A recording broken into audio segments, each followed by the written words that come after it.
Hello guys, അങ്ങനെ നമ്മൾ ഇത്തവണ വയനാട്ടിലേക്ക് ട്രിപ്പ് പോകാൻ പ്ലാൻ ചെയ്തിരിക്കുന്നത് KSRTC ബസ്സിലാട്ടോ. ഇപ്രാവശ്യം ട്രിപ്പ് പോകുന്നത് അവരുടെ ടൂർ പാക്കേജിലാണ് പോകുന്ന ടൈമിൽ നമുക്ക് വലിയ പ്രതീക്ഷയൊന്നും ഉണ്ടായിട്ടില്ല. എങ്ങനെയാണ് KSRTCൻ്റെ ബഡ്ജറ്റ് ടൂറിസം യാത്ര എന്ന് അറിയാൻ വേണ്ടിയിട്ടാണ് പോയത് തന്നെ.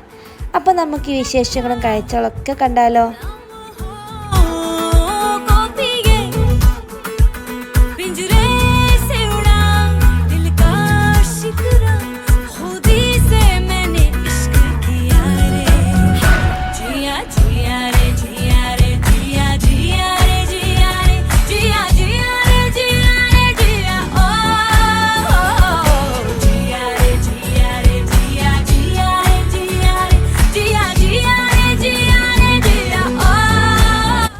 അപ്പോൾ KSRTCൻ്റെ ബഡ്ജറ്റ് ടൂറിസ്റ്റിൽ നമ്മൾ ആദ്യം പോയത് എന്നൂർ കാണാൻ വേണ്ടിയിട്ടാണ്. വയനാട് പൂക്കോട് എന്ന സ്ഥലത്തുള്ള ആദിവാസി പൈതൃക ഗ്രാമമാണ് എന്നൂർ. ഒരു കുന്നിന്മേൽ 25 ഏക്കറിലാണ് ഈ സ്ഥലം ഉള്ളത്. ഈ കേന്ദ്രം ഗോത്രജനതയുടെയും പൈതൃകത്തെയും ജീവിതശൈലിയെയും പരമ്പരാഗത രീതികളെയുമാണ് നമുക്ക് കാണിച്ചു തരുന്നത് തന്നെ. ഗോത്ര കലാകാരന്മാരുടെ അവരുടെ കഴിവുകളും പ്രദർശിപ്പിക്കുന്നൊരു വേദിയും കൂടിയാണ് ഈ എന്നൂർ എന്ന് പറയുന്നത്. ഒരുപാട് രസമുണ്ട് ഇത് കാണാൻ വേണ്ടിയിട്ട്. അപ്പോൾ ഇവിടുത്തെ കാഴ്ചകളൊന്ന് കണ്ടു നോക്കിയാട്ടെ.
ഇവിടുത്തെ കാഴ്ചകളൊക്കെ കണ്ടിട്ട് നേരെ പോയത് ലക്കിടി വ്യൂ പോയിന്റിലേക്കാണ്.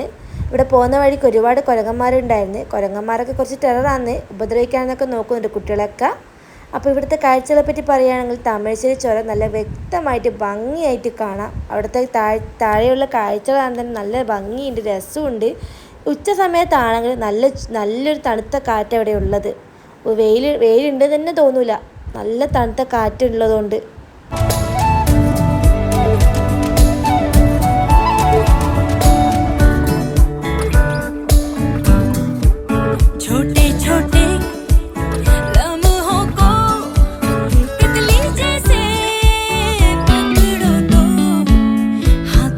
അടിപൊളി ലക്കിടി വ്യൂ പോയിന്റ് കണ്ടതിന് ശേഷം നമ്മൾ നേരെ പോയത് ഫുഡ് കഴിക്കാനാണ്. KSRTCയിൽ ഉച്ചഭക്ഷണം ഒരുക്കിയത് ലക്കിടിക്കടുത്തുള്ള താജ് റെസ്റ്റോറൻറ്റിലാണ്. അടിപൊളി ചിക്കൻ ബിരിയാണിയാണ് കഴിച്ചത്. നല്ല തിരക്കുണ്ടായിരുന്നു. ഇതൊന്നും വീഡിയോയിലെടുക്കാൻ പറ്റിയിട്ടില്ല. പിന്നീട് നമ്മൾ നെക്സ്റ്റ് പോയത് പൂക്കോട് തടാക. ഈ ഒരു വെക്കേഷൻ ടൈം ആയതുകൊണ്ട് തന്നെ ഇവിടെ നല്ല ആളാണ് ഉണ്ടായത്.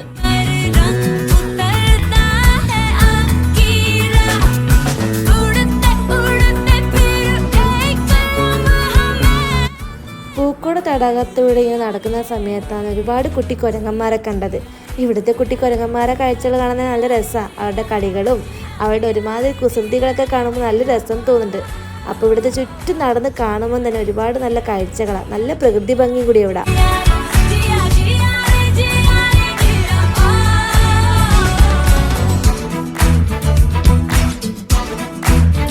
പിന്നീട് നമ്മൾ പോയത് തേൻ മ്യൂസിയത്തിലേക്കാണ്. തേൻ മ്യൂസിയം വെറും ഒരു സ്ഥലം മാത്രമല്ല, തേൻ ഉൽപ്പാദനത്തിന് തുടക്കം മുതൽ അവസാനം വരെ തേനീച്ചകളുടെ ഒരു യാത്രയാണ് തേൻ മ്യൂസിയം നടത്തുന്നത്.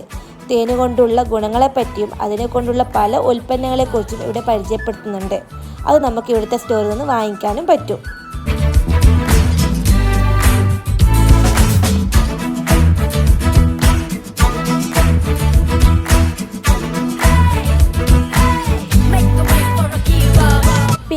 നമ്മൾ പോയത് വയനാട്ടിൽ ഫസ്റ്റ് കാണാൻ വേണ്ടിയിട്ടാണ്. കൽപ്പറ്റയിലെ ഇത് വരുന്നത്. ഇവിടെ അണ്ടർ വാട്ടർ ടണൽ അക്വേറിയം ഉള്ളത്. അതൊരു കാണേണ്ട കാഴ്ച തന്നെയാണ്. പലതരത്തിലെ മീനുകൾ നമുക്കിവിടെ കാണാൻ പറ്റും. ഈ എക്സിബിഷനിൽ കൂടുതലായിട്ട് കാണാനുള്ളത് അണ്ടർ വാട്ടർ അക്വേറിയം തന്നെയാണ്. ഈ അക്വേറിയത്തിലാണെങ്കിൽ കാണാനുള്ള ഒരുപാട് തരം പലതരം മീനുകൾ, ചെറുതായാലും വലുതായാലും നമ്മൾ ഇതുവരെ കാണാത്ത ഓരോ തരം മീനുകൾ നമ്മൾക്കിവിടെ കാണാൻ പറ്റും. ഓരോ മീനിൻ്റെ ഭംഗി ആസ്വദിച്ചാൽ തന്നെ നമ്മളവിടെ നിന്ന് പോകും. അത്രയ്ക്ക് രസമുണ്ട് കാഴ്ചകൾ കാണാൻ വേണ്ടിയിട്ട്. നമ്മൾ കാണാത്ത തരത്തിലുള്ള മീനുകൾ നമ്മളിവിടെ വെച്ച് കാണുന്നത് തന്നെ. അപ്പോൾ അതൊന്ന് ആസ്വദിക്കണമെങ്കിൽ തന്നെ വേറെ തന്നെ രസമാണ്. കണ്ണൂരിൽ ഈ ഒരു എക്സിബിഷൻ മുമ്പ് ഉണ്ടായിട്ടുണ്ട്, പക്ഷേങ്കിൽ അത് ഇത്ര വലുതൊന്നും ആയിരുന്നില്ല എന്നാണ് എനിക്ക് തോന്നുന്നത്. അതെന്തായാലും ഇത്ര വരില്ല, കാരണം ഇവിടെ കാഴ്ചകൾ കാണുന്ന മീനൊന്നും അവിടെ ഉണ്ടായിട്ടുമില്ല എന്ന് എനിക്ക് തോന്നുന്നത്. അത് ചെറിയൊരു എക്സിബിഷനായിട്ട് എനിക്കിപ്പോൾ ഈ കാഴ്ച കാണുമ്പോൾ തോന്നിയിട്ടുള്ളത്. പിന്നൊരു കാര്യം എന്താണെന്ന് വെച്ചാൽ, ഈ ഒരു എക്സിബിഷനിൽ ഏറ്റവും കൂടുതൽ നമ്മൾ ആകർഷിക്കുന്ന ഒരു കാര്യമാണ് മത്സ്യകന്യകനെ കാണാൻ പറ്റും. മത്സ്യകന്യകനെ ആരും ഇവിടെ കണ്ടിട്ടുണ്ടാവില്ലല്ലോ. അത് ഈ വയനാട്ടിലെ ഫെസ്റ്റിൽ വന്നാൽ നമുക്ക് ഈ മത്സ്യകന്യനെ ഇവിടെ നമുക്ക് കാണാൻ പറ്റും.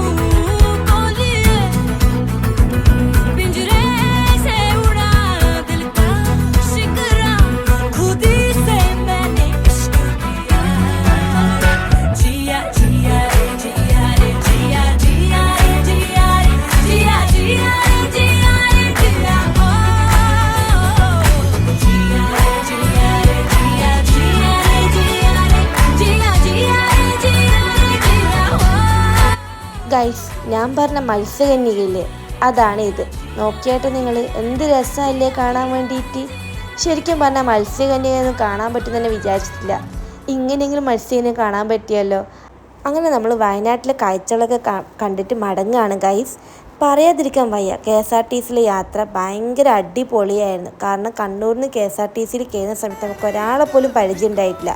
മടക്കം വരുമ്പോഴത്തേക്ക് നമ്മളെല്ലാവരായിട്ട് ക്ലോസായി. പോകുന്ന ടൈമിൽ ഭയങ്കര കളിയും ചിരിയും ഡാൻസും കഥ പറയലും പാട്ടുപാടലും ഒക്കെ ആയിട്ട് എൻജോയ് ചെയ്തിന്.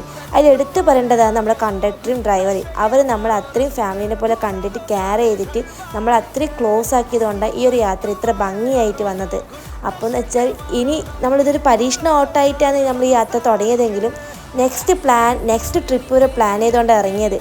അപ്പം നിങ്ങൾക്ക് ഇതുപോലെ KSRTC യാത്ര പ്ലാൻ ചെയ്തോളൂ. അടിച്ചു പൊളിക്കാൻ പറ്റിയൊരു യാത്രയായിരിക്കും KSRTCയിൽ ഉണ്ടാകുന്നത്. അത് ഷുവറാണ്. അടിപൊളിയായിരിക്കും KSRTC യാത്ര. Okay, by.